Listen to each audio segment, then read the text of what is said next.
마태복음 8장 5절에서 10절 말씀 우리 다 같이 말씀을 봉독하겠습니다. 예수께서 가버나움에 들어가시니 한 백부장이 나와 간과에 이르되 주여 내 하인이 중풍병으로 집에 누워 몹시 괴로워하나이다. 이르시되 내가 가서 고쳐주리라. 백부장이 대답하여 이르되 주여 내 집에 들어오심을 나는 감당하지 못하겠사오니 다만 말씀으로만 하옵소서. 그러면 내 하인이 낫겠사옵나이다. 나도 남의 수하에 있는 사람이요 내 아래에도 군사가 있으니 이더러 가라 하면 가고 저더러 오라 하면 오고 내 정도로 이것을 하라 하면 하나이다. 예수께서 들으시고 놀랍게 여겨 따르는 자들에게 이르시되 내가 진실로 너희에게 이르노니 이스라엘 중 아무에게도 이만한 믿음을 보지 못하였노라. 아멘. 저는 오늘 마태복음 8장 5절에서 10절 말씀을 가지고 믿는 자에게 주어지는 권세라는 제목의 말씀으로 은혜 받기를 간절히 원합니다. 우리가 하는 것은 힘과 권세는 조금 다릅니다. 힘을 복종시킬 수 있는 것이 무엇이냐? 바로 권세입니다. 성경에 보니 백부장의 하인이 중풍병에 걸렸습니다. 굉장히 괴로운 모습을 보고 예수님을 찾아갔습니다. 그리고 예수님께 말하기를 예수님 우리 하인이 고통스러워하고 있습니다. 그러니 우리 하인을 치료해 주십시오라고 말하고 있습니다. 그때 예수님께서 말씀하십니다. 뭐라고 얘기하느냐? 성경에 말하기를 내가 가서 도와주겠다라고 말합니다. 그때 그 백부장이 말합니다. 주님이 오시는 것을 제가 감당하지 못합니다. 그냥 말씀만 해주십시오. 저도 누구의 수하 아래 있는 사람입니다. 그러므로 수하에 있는 사람이 무엇보다 위에 있는 사람이 말하면 그 권세에 의해서 내가 그 말대로 움직입니다. 마찬가지로 나에게도 밑에 있는 수하가 있습니다. 군사들이 있어서 내가 이쪽으로 가라면 이쪽으로 가고 저쪽으로 가라면 저쪽으로 갑니다. 마찬가지로 예수님 말씀만 하십시오. 그러면 말씀만 하면 예수님의 권세 안에서 병마가 떠나갈 줄로 믿습니다 라고 선포한 것입니다. 예수님께서 이 말을 듣고 나서 굉장히 놀라워하셨습니다. 말하기를 이렇게 말합니다. 이 어찌 된 일인가? 이방인은 이 사람이 권세에 대한 것을 이미 알고 있고 그것을 믿음으로 선포하니 어찌 이것이 하나님의 역사가 나타나지 않겠는가라고 예수님께서 말씀하신 것입니다. 그리고 나서 그 백부장의 믿음을 칭찬하시고 그 즉시로 하인을 치료하셨다라고 성경은 기록하고 있는 것입니다. 여기서도 그렇습니다. 예수 그리스도의 권세가 무엇보다도 믿음 안에서 나타나는 하나님의 역사로 나타나는 것을 오늘 본문은 말하고 있는 것입니다. 그러므로 우리는 이 권세에 대한 것을 알아야 됩니다. 2023년도 우리는 주님과 동행합니다. 예수 그리스도가 우리와 함께 하십니다. 그러므로 우리가 예수 그리스도를 믿으면 예수 그리스도의 권세가 나타나는 것입니다. 백부장은 예수님을 하나님으로 믿었습니다. 그리고 하나님의 아들인 것을 믿었습니다. 그리고 예수님의 말씀만으로 하나님의 역사가 나타날 것을 믿었습니다. 그 권세를 믿고 예수님께 고백했을 때 그 권세가 예수 이름 안에서 나타난 것이 오늘 본문의 메시지가 되기 때문에 그렇습니다. 그러므로 2023년도는 우리가 예수 그리스도를 믿음으로 선포하고 그 권세가 우리 성도님의 삶 가운데 넘치게 나타나기를 다시 한번 주님의 이름으로 축원합니다. 그럼 이를 알기 위해서는 먼저 권세를 알아야겠죠. 성경에는 권세를 뭐라고 얘기하느냐? 하나님의 역사라고 이야기합니다. 더 나아가서 권세에 대한 것을 이야기할 때 성경은 말합니다. 모든 권세의 근원은 하나님께시며 모든 권세의 역사는 하나님께서 출발한다고까지 성경은 기록하고 있는 것입니다. 하나님의 말 한마디에 천지 만물이 창조되었을 뿐만 아니라 그 말의 권세, 손 아래에 있는 것이나 손 아래에 있는 거나 모든 것이 하나님의 권세 안에 소속되어 있다고까지 성경은 기록하고 있는 것입니다. 그러므로 모든 권세의 시작은 누구에게 있느냐? 하나님께 있습니다. 그러므로 모든 권세의 출발도 하나님이요 근원도 하나님께 있는 것입니다. 현재, 과거, 미래 모든 시간의 역사도 누가 주장하시느냐? 하나님이 주장하시며 성경은 절대적인 모든 권세가 하나님께 출발한다는 것을 인정할 것을 명하고 있는 것입니다. 사단은 이 권세에 도전했습니다. 우리가 아는 것처럼 사단이 도전했지만 성경은 말합니다. 사단이 도전하고 깨달은 것은 모든 권세는 하나님께 있고 자신은 아무것도 할 수 없다는 것을 사탄은 깨달았습니다. 성경에 보니 그것에 도전한 사단은 땅으로 떨어졌으며 그의 모든 권세와 권한을 잊어버렸다고 성경은 말합니다. 오히려 하나님께 쫓겨난 그 천사들은 기억합니다. 마귀와 사단이 돼서 세상 것에 속이는 영으로 성경은 기록하고 있는 것입니다. 그들은 권세와 능력이 없습니다. 성경은 말하기를 오히려 하나님의 권세 안에 그들은 깨달은 것은 우리는 단순히 피조물을 뿌리요 창조주 하나님 모든 것을 창조하신 하나님 그에게 권세가 있다는 것만을 깨달은 것입니다. 욥기서에 보면 이 부분들은 잘 기록하고 있습니다. 욥이 재앙을 당할 때 성경은 말합니다. 하나님께 허락받고 있는 사단의 모습을 성경 기록하고 있습니다. 욥에 대해서 이야기하고 재앙을 내릴 때도 그 믿는 자, 하나님을 경외하는 자 욥을 어떻게 할 수 없어서 하나님께 참수하고 하나님께 묻습니다. 하나님께서 그걸 허용하시니 그 허용하신 범위 내에서만 그가 힘을 발휘했던 것을 성경은 기록하고 있는 것입니다. 그렇기 때문에 사단은 권세와 능력이 없습니다. 하나님의 허락이 없으면 믿는 자 머리털 하나도 건들 수 없다라고 성경 기록하고 있기 때문에 그렇습니다. 그러나 문제는 사단은 권세는 없지만 속이는 영입니다. 거짓말을 해서 사람을 교만하게 하고 오만하게 만드는 것입니다. 성경에 아담이 교만이 들어왔어, 오만이 들어와서 하나님과 같이 되려고 교만하게 지다가 결과적으로 어떻게 됐냐? 에덴에서 쫓겨나게 되었습니다. 그때부터 사람들은 무엇보다 하나님의 권세가 얼마나 큰지 알아야 됨에도 불구하고 오히려 권세에서 벗어나려고 몸부림쳤던 것을 성경 기록하고 있습니다. 사단은 계속 얘기합니다. 하나님의 권세에서 벗어날 수 있다고 거짓말로 이야기합니다. 그러나 사람은 하나님의 권세에서 벗어날 수가 없습니다. 아담은 그것을 이해하지 못했습니다. 그리고 오히려 인류는 인본주의로 똘똘 뭉쳐서 인간 중심으로 살려고 하며 성경은 기록하기를 뭐라고 그러냐? 하나님을 믿는 것이 어리석다만 하고 말하기를 하나님의 권세에서 벗어났다 생각하며 하나님이 어디 계시냐고 조롱합니다. 세상은 오히려 말하기를 창조의 하나님을 부인하고 이를 위해서 하나님이 하신 일들을 일부러 잊으려고까지 한다는 거 성경은 기록하고 있는 것입니다. 베드로전서 3장 3절에서 5절입니다. 먼저 이것을 알지니 말세에 조롱하는 자들이 와서 자기의 정욕을 따라 행하며 조롱하여 이르되 주께서 강림하시는 약속이 어디 있느냐? 조상들이 전후로부터 만물이 처음 창조될 때와 같이 그냥 있다 하니 이는 하늘이 옛적부터 있는 것과 땅이 물에서 나와 물로 성립된 것도 하나님의 말씀으로 된 것을 그들이 일부러 잊으려 함이니라 성경은 말하고 있는 것입니다. 그래서 세상 모든 것을 하나님의 창조하심에 불구하고 세상은 하나님의 창조하신 것을 부인하려고 합니다. 인본주의는 다른 것이 아니라 인간 중심에 똘똘 뭉쳐서 하나님이 하시고 하나님의 역사하신 것을 자꾸만 부인하고 우리는 하나님의 권세에서 멀어졌다라고 이야기합니다. 그러나 실상 그렇지 않습니다. 하나님의 권세 아래 모든 것은 주어져 있고 성경은 말하기를 잠시 방치한 거지만 하나님의 종말의 때에 일정 기간이 지나면 그 허락하신 것을 거두게 하시고 무엇보다도 그 기한이 차면 하나님이 일어나셔서 그 모든 것을 공의로 심판하시겠다고 성경은 기록하고 있기 때문에 그렇습니다. 사단은 이것을 압니다. 그렇기 때문에 그들은 권세를 모두 다 잊어버리고 무엇보다도 사람을 속이고 계속적으로 인본주의로 똘똘 뭉치게 해서 하나님을 잊어버리게끔 만들기 때문에 그렇습니다. 그러다 보니 어떤 이들은 이렇게 말합니다. 하나님은 권세와 권력 가지고 있다. 맞다. 그러나 하나님은 사람 세상에 관심이 없다라고 얘기합니다. 하나님은 이 권력과 역사를 누가 창조해 내느냐? 우리가 만들어 간다라고 얘기하는 사람들도 있습니다. 그러나 인본주의적인 속한 이 세상조차도 하나님께서 이 역사를 다스린다는 사실은 우리는 알아야 되는 것입니다. 얼마 전 신문을 봤습니다. 신문을 봤더니 러시아와 우크라이나가 전쟁을 하는데 러시아가 이번 겨울에 모든 정권과 모든 승기를 잡을 것이라고 생각을 했습니다. 그들 생각은 그렇습니다. 겨울은 굉장히 춥고 혹독하기 때문에 천연가스라든지 그런 지원을 받지 않으면 유럽 자체에 문제가 발생할 것이고 이것을 기점으로 해서 우리가 우크라이나의 모든 전쟁의 승기를 잡을 거라고 생각했습니다.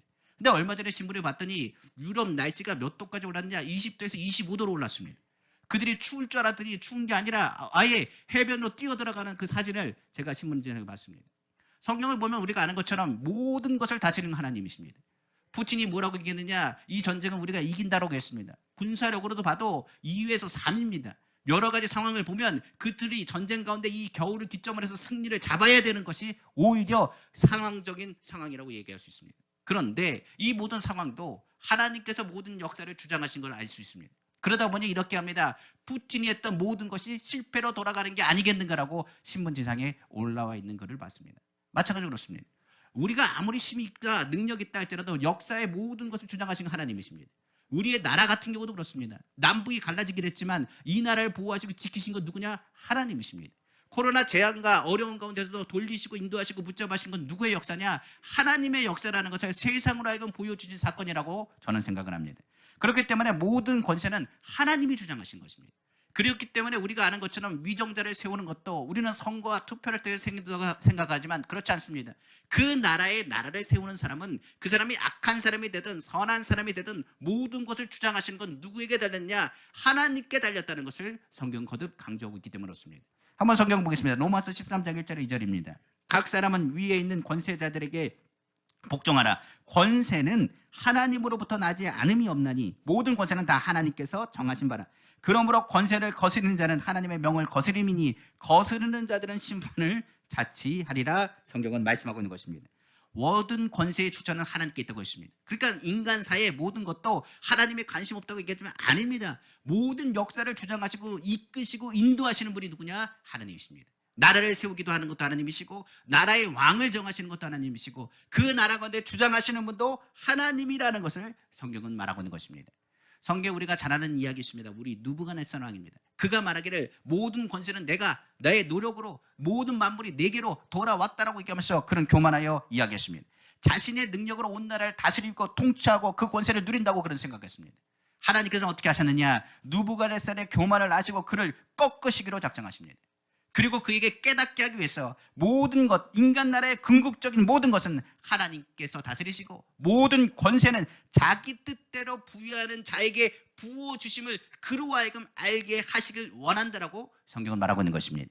다니엘서 4장 17절입니다. 이는 순찰자들의 명령대로요 거룩한 자들의 말대로이니 지극히 높으신 이가 사람의 나라를 다스리시며 자기의 뜻대로 그것을 누구에게든지 주시며 또 지극히 천한 자를 그 위에 세우시는 줄을 사람들이 알게 하려 함이라 하였니라고 말씀하고 있는 것입니다.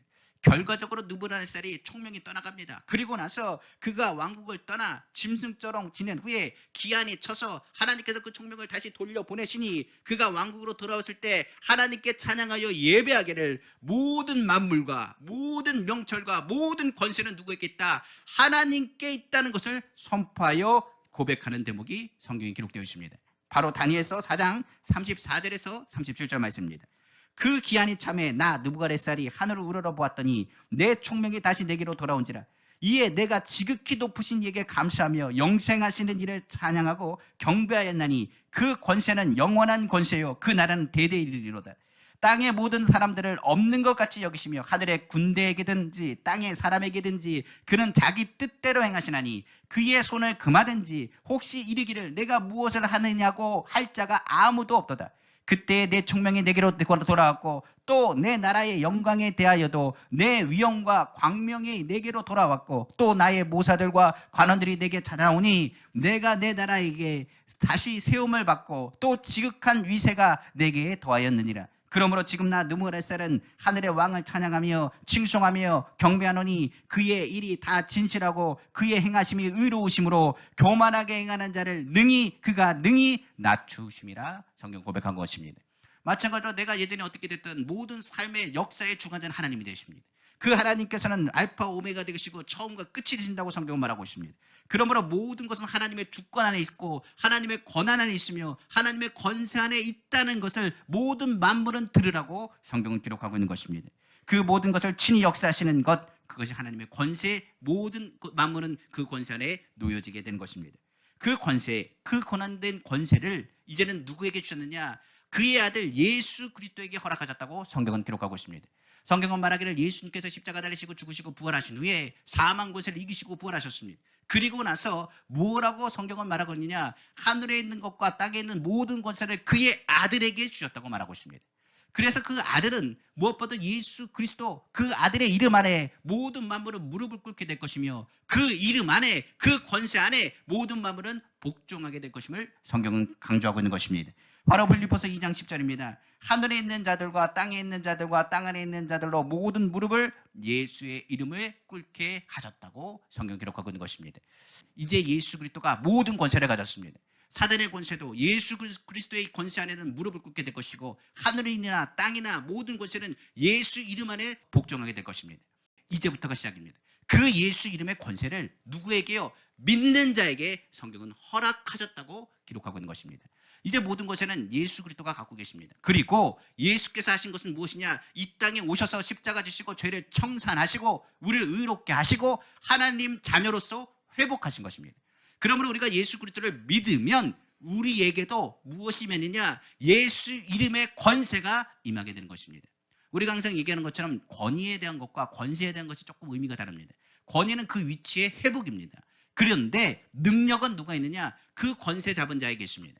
그러므로 우리는 하나님의 자녀입니다. 하나님의 자녀로서 우리는 연약하고 부족할 수밖에 없습니다. 그러나 우리에게는 뭐가 있느냐? 하나님의 자녀라는 위치로서의 무엇이 있느냐? 권세가 있는 것입니다. 성경은 이렇게 얘기합니다. 요한복음 1장 12절에 영접하는 자 곧 그 이름이 믿는 자들에게는 하나님의 자녀가 되는 권세를 주었다고 말했습니다. 그러므로 우리는 하나님의 자녀로서 또 특별히 하나님의 보호하심과 책임과 하나님의 말씀 안에서의 권세를 누리게 되는 것입니다. 아버지 하나님이 큰 권세를 가지고 계시지만 그 권세를 누굴 통해서요? 우리가 주님의 이름을 부를 때에 나타나게 하셨다는 것을 성경은 말씀하고 있는 것입니다. 그럼 우리 성도님들은 부족할 수 있습니다. 연약할 수 있습니다. 그러나 우리는 고백합니다. 우리 하나님 아버지가 부자입니다. 우리 하나님 아버지는 치료자가 되십니다. 우리 하나님이 우리와 함께 하십니다. 그러므로 우리는 예수 이름을 명합니다. 흑암의 것을 물러가라고 선포하고 각종 질병은 떠나가라고 예수의 이름의 권세를 선포하게 되어지는 것입니다. 그러므로 우리는 기억해야 됩니다. 하나님의 자녀의 권세, 이 권세를 제대로 사용할 줄 알아야 됩니다. 오늘 백부장과 같이 제대로 사용하셔야 됩니다. 우리가 하나님의 자녀라고 한다면 하나님의 자녀답게 어떻게 해요? 당당하게, 그리고 무엇보다 강하게, 담대하게 선포하고 나가셔야 되는 것입니다. 우린 누구라고요? 하나님 자녀입니다. 예수 그리스도를 믿으면 그때부터 우리는 죄인이 아닙니다. 의인입니다. 하나님이 우리를 의롭게 하셨습니다. 예수 그리스도를 믿으면 우리 하나님의 자녀로서 하나님의 나라를 유업으로 받을 자입니다. 하나님의 나라를 기업으로 얻을 자입니다. 하나님의 자녀는 하나님의 보호하심과 하나님의 사랑을 받습니다. 하나님께서는 하나님의 자녀를 괴롭히는 자들을 그냥 놔두지 않습니다. 하나님의 사람들 하나님을 사랑하시고 그 사랑 안에서 우리가 하나님의 자녀답게 성숙하고 잘 승리하며 살기를 누구보다도 원하신다는 사실을 기억하시기를 주님의 이름으로 축원합니다. 근데 문제는 우리가 권세를 잊어버린다는 얘기입니다. 우리가 누구라고요? 하나님 자녀라는 사실을 잊어버린다는 얘기입니다. 우리가 예수 이름의 권세를 이미 하나님께서 주셨는데 그 권세를 사용하지 않습니다. 아프면 아프다고 그냥 이야기하고 원망과 불평할 때가 많이 있습니다. 그러나 예수의 이름의 권세를 성경은 말하기를 제대로 사용할 것을 성경은 말하고 있는 것입니다. 왜 그 권세를 우리에게 주셨습니까? 왜 권세를 허락하셨습니까? 그 권세를 사용하라고 우리에게 허락하여 주신 것입니다. 그 권세, 하나님의 자녀답게 예수 이름을 선포하고 위대한 권세가 주어졌다는 사실을 잊지 말고 살 것을 성경은 말씀하고 있는 것입니다. 그러면 우리에게 어떤 권세를 줬는지 한번 구체적으로 한번 찾아보겠습니다. 첫 번째, 우리는 먼저 죄를 다스릴 권세가 있습니다. 성경 창세기 바로 4장 7절에 이렇게 말합니다. 내가 선을 행하면 어찌 낯을 들지 못하겠느냐? 선을 행하지 아니하면 죄가 문에 엎드려져 있느니라. 죄가 너를 원하나 너는 죄를 다스릴지니라. 누가 하신 얘기냐? 하나님이 가인에게 한 말입니다. 가인에게 말하기를 너는 죄를 다스릴 권세가 있다. 그러니까 이 땅 가운데 있지만은 미워하는 마음, 어려운 마음, 힘든 마음이 있어도 그 마음을 잘 다스려라. 죄가 내 앞에 있다. 죄가 너를 원하지만 죄대로 나가지 말고 믿음으로 나갈 것을 성경은 말하고 있는 것입니다. 그런데 가인이 어떻게 됐습니까? 그 죄를 다스리지 못했습니다. 그리고 동생 아벨을 돌로 타서 죽였습니다. 인류는 그렇기 때문에 죄를 다스릴 수만 있는 능력이 사람에게 없는 것을 증명할 뿐이었습니다. 이에 예수님께서 이 땅에 오신 것입니다. 십자가 달리시고 우리가 죄인이어서 죄를 짓기 때문에 죄에 대해서 사망 권세를 이기시기 위해서 예수님께서 오셨으며 죄를 청산하셨습니다. 그리고 우리에게 무슨 이름을 주었냐? 예수 이름을 주었습니다. 그럼 이렇게 하시면 됩니다. 죄가 다가옵니다. 죄에 대해서 있는 그 자리에 예수 이름을 선포하십시오. 죄의 부정한 자리가 오면 이것은 하나님의 뜻과 계획이 아닌 것을 알 때 많은 사람들이 갈등합니다. 그런데 갈등하지 마십시오. 죄에 대해서 선포하시면 됩니다. 예수 이름 명하노니 부정적인 생각 떠나갈지어다. 예수 이름 명하노니 거짓말과 불의함에서 떠나갈지어다. 사람은 무엇보다 유혹에 약합니다. 무너질 때가 많이 있습니다. 유혹의 자리에서 누구의 이름을 부르라고요? 주님의 이름을 부르십시오. 예수 이름을 부르면 죄가 우리 가운데 다가올지라도 한 길로 왔다가 7길로 쫓김받은 역사가 나타나게 될 것입니다. 성령 사역자들이 항상 하는 얘기가 있습니다. 성령 사역자는 이렇게 얘기합니다. 술 마시지 말라는 말 하지 않습니다. 담배 피지 말라는 말 하지 않습니다. 세상에서 놀지 말라는 얘기 안 합니다. 성령 사역자들이 하는 얘기는 동일합니다. 주님 앞에 더 가까이 가라고 말합니다. 예수 그리스도 앞에 가까이 가면 예수 그리스도의 권세가 강력하게 나타나서 말하지 않아도 예수 그리스도를 믿으면 그 삶이 변화되는 것입니다. 죄에 대해서 멀어지는 것 다른 것이 아닙니다. 예수 권세에 가까이 있는 것입니다. 그러므로 우리가 예수 이름만 부르면 주의 이름이 우리가 죄 짓는 그 자리에서 우리를 벗어나게 하는 것입니다. 많은 사람들이 죄에 대해서 유혹에 약하다고 말합니다. 그때는 주의 이름을 부르십시오. 주의 이름을 부르면 내 마음을 다스리게 하시는 주님께서 우리의 마음을 주장하시고 강력한 하나님의 역사가 우리 가운데 나타날 줄로 믿습니다. 두 번째로 보면 죄에 대해서뿐만 아닙니다. 성경은 분명히 말합니다. 하나님의 자녀는 귀신을 내어 쫓아야 되는 것입니다. 성경 한번 보겠습니다. 누가복음 10장 17절에서 19절 말씀입니다. 70일이 기뻐하며 돌아와 이르되 주여 주의 이름이면 귀신들도 우리에게 항복하다이다. 뭐라고요? 주의 이름이면 귀신들도 우리에게 항복합니다. 예수께서 이르되 사탄이 하늘에서부터 번개같이 떨어지는 것을 내가 보았느라. 내가 너에게 뱀과 정갈을 밟으며 원수의 모든 능력을 제어할 권능을 주었으니 너희를 해칠 자가 결코 없으리라. 영적인 권세는 사람의 권세보다 셉니다. 그렇기 때문에 사단의 힘은 능력은 얼마나 강력한지 모릅니다. 그런데 성경은 말합니다. 그들의 힘이 아무리 강력하고 너희가 아무리 연약할지라도 넌 하나님의 자녀다. 하나님의 자녀가 누구의 이름을 부르면 아빠, 아버지 그리고 더 나아가서 예수의 이름을 부르면 너희는 그 악한 권세를 묶으며 그들을 내어쫓는 하나님의 역사를 보게 될 것이라고 성경은 말하고 있는 것입니다. 주의 이름을 부르기만 해도 귀신들이 항복한다고 말했습니다. 그래서 예수 이름을 선포해야 되는 것입니다. 귀신아 물러가라 그게 아닙니다. 제발 물러가 주세요가 아닙니다. 당당하게 선포해야 됩니다. 예수 이름 명하노니 크감의 것으로 물러가라. 저주는 선포하며 예수 이름 물러갈지어다라고 선포해야 되는 것입니다. 사단은 생각을 통해서 역사합니다. 부정적인 생각, 악한 생각을 통해서 역사합니다. 주의 말씀을 듣지 못하게 하려고 합니다. 그리고 부정적인 생각을 하고 시기하고 질투하게 하고 오해하게 만듭니다. 그러나 그때마다 부정적인 생각, 미워하는 마음, 시기하는 마음이 들어오면 예수 이름을 선포합니다. 흑암의 권세, 악한 영, 저주의 생각들, 부정적인 생각들, 미워하는 생각들은 예수로 명하니 물러갈지어다라고 선포해야 되는 것입니다. 사람이 솔직하게 말하면 관계 가운데 부딪힐 때가 많이 있습니다. 그러다 보니 나도 모르게 미워하는 마음이 들어올 때가 있습니다. 짜증날 때가 있습니다. 그때는요 속아서는 안 됩니다. 단순하게 담대하게 선포해야 됩니다. 예수 이름으로 이 짜증나게 하는 것은 내 마음이 아닙니다. 사단이 내 마음 가운데 주장하려고 합니다. 하나나 주여 하나님 아버지 이 시간에 주님이 나에게 평안함을 주시고 위로를 주십시오. 그러므로 예수 이름으로 선포하오니 짜증나게 하고 시기하게 하고 미워하게 하고 오해하게 하고 다투게 하는 흑암의 것은 예수 이름으로 물러갈지어다. 어디서 가장 문제가 많이 발생합니까? 가정에서 많이 일어납니다. 남편에 대해서 그리고 아니면 아내에 대해서 자녀에 대해서 환경에 대해서 나도 하지 못할 말을 뱉을 때가 많이 있습니다. 나도 그 자녀를 축복해야 되는데 내 입술에서 뭐합니까? 짜증난다고 저주할 때가 있습니다. 내 남편을 사랑해야 되는데 나도 모르게 사랑이 아니라 미워한다고 저주할 때가 있습니다. 오히려 말하기를 안 좋은 이야기들 입술로 내뱉을 때가 있습니다. 이건 내 말이 아닙니다. 이건 악한 영이 그 마음 가운데 담아줘서 부정적인 말과 저주의 말을 입술로 선포하게끔 하는 것입니다. 그때는 당연하게 얘기해야 됩니다. 다른 생각 다 내려놓고 예수로 명하노니 이 부정적인 생각을 하기는 흑암의 것은 물러갈지어다 선포하셔야 되는 것입니다. 예수 이름만 부르면 그 이름 안에서 저주의 말은 사라지고 미움의 생각이 순식간에 사라지는 것을 체험하게 될 것입니다. 더 나아가 병을 고치는 권세도 주님 앞에 있습니다. 예수 이름으로 기도할 때 아프고 힘들다고 괴로워하고 그것을 받아들이면 안 됩니다. 병을 인정하는 얘기가 아닙니다. 병에 대한 것은 단순하게 담대하게 선포하고 내쫓아야 되는 것입니다. 주님의 채찍에 맞아버려 우리는 나음을 입었습니다. 그러므로 예수 그리스도의 보혈로 덮어주시고 모든 병과 모든 질병에서 치료하시고 회복하심을 믿습니다라고 선포해야 되는 것입니다. 더 나아가 저주에서도 물리치는 권세가 있습니다. 사업장에 저주가 환경 가운데 분란이 그리고 여러 가지 환경 가운데 어려움이 있습니까? 그렇다면 믿음으로 선포해야 됩니다. 나세는 예수를 명하니 저주는 묶임받고 떠나갈지어다. 가족 가운데 있는 저주와 저주의 생각들은 물러갈지어다. 사업장에 있는 모든 것은 묶임받고 떠나갈지어다. 우리 가운데 하나님의 평강과 하나님의 위로가 있으며 하나님의 약속하신 축복과 은혜가 예수 이름 안에서 있다는 것을 선포해야 되는 것입니다. 사단은 이것을 못하게 합니다. 그러나 사단의 권세는 예수 이름으로 묶어 버려야 됩니다. 그리고 사업장에 있는 모든 저주의 모든 엉겅퀴와 가시덤불에 대한 것도 선포하셔야 됩니다. 그러므로 안 된다고 생각하지 말고 그 생각을 예수 이름으로 된다라고 선포하셔야 됩니다.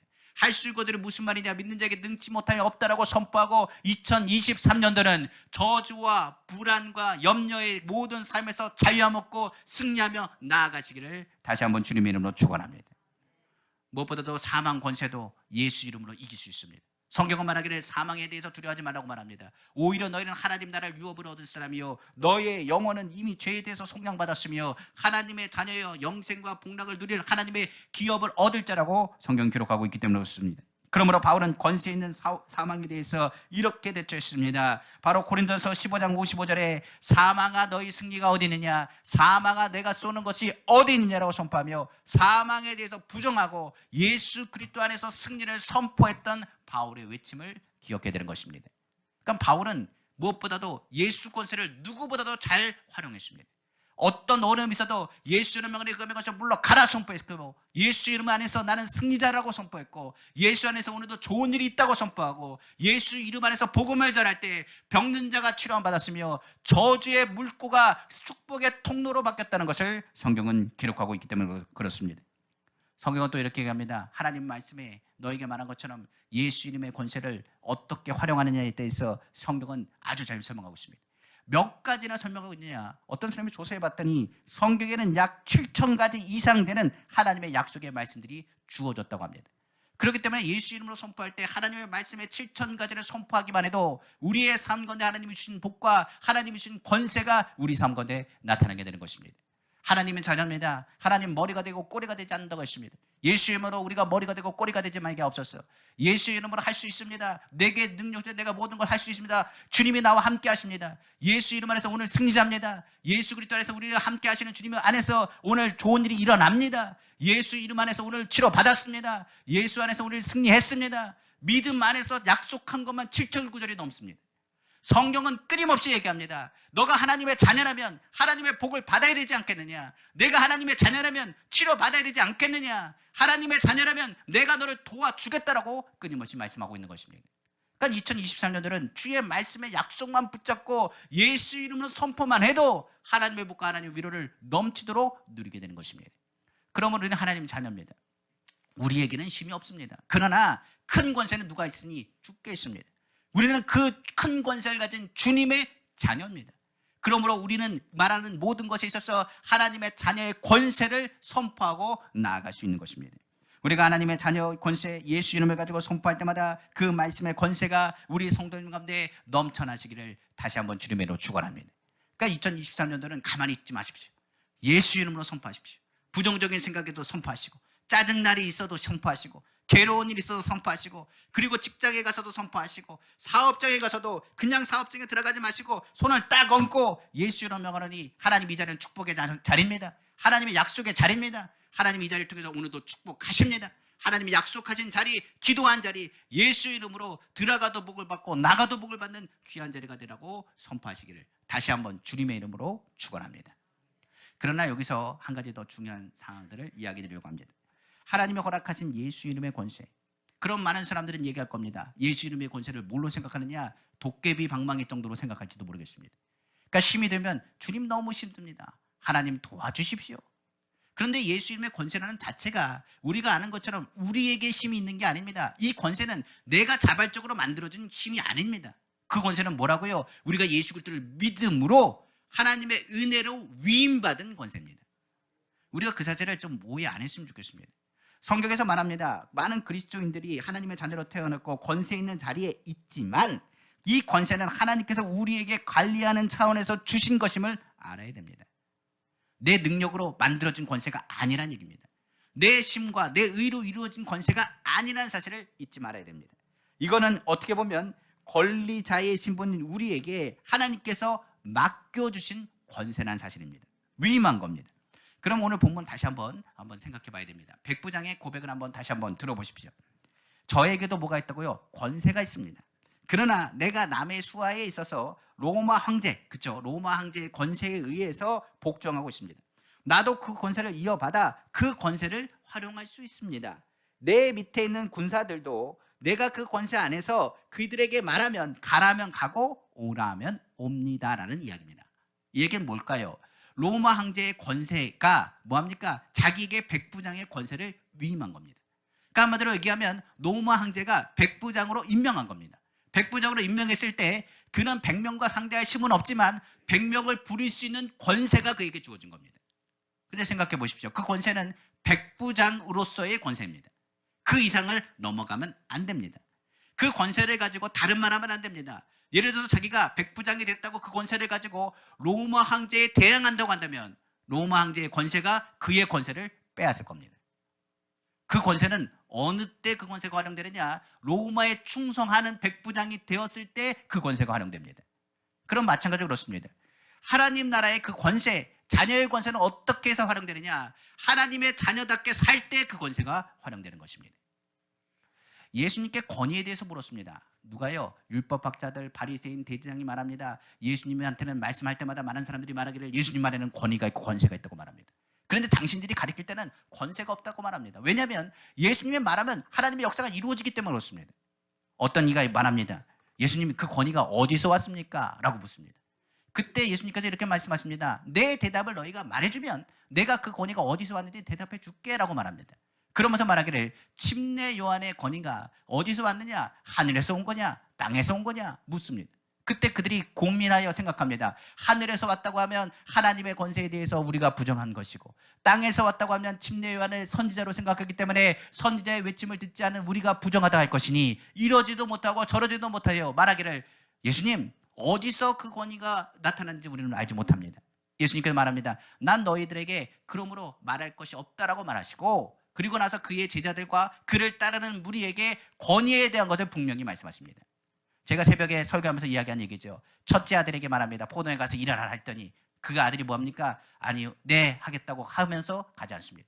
둘째 아들에게 말합니다. 둘째 아들에게 너 가서 일하라 말했더니 처음에는 실소이다 하더니 뉘우치고 돌아가서 포도원을 일구기 시작합니다. 예수님께서 말합니다. 누가 아버지의 뜻대로 하였느냐라고 묻습니다. 여기서 이제 권위와 권세가 나타납니다.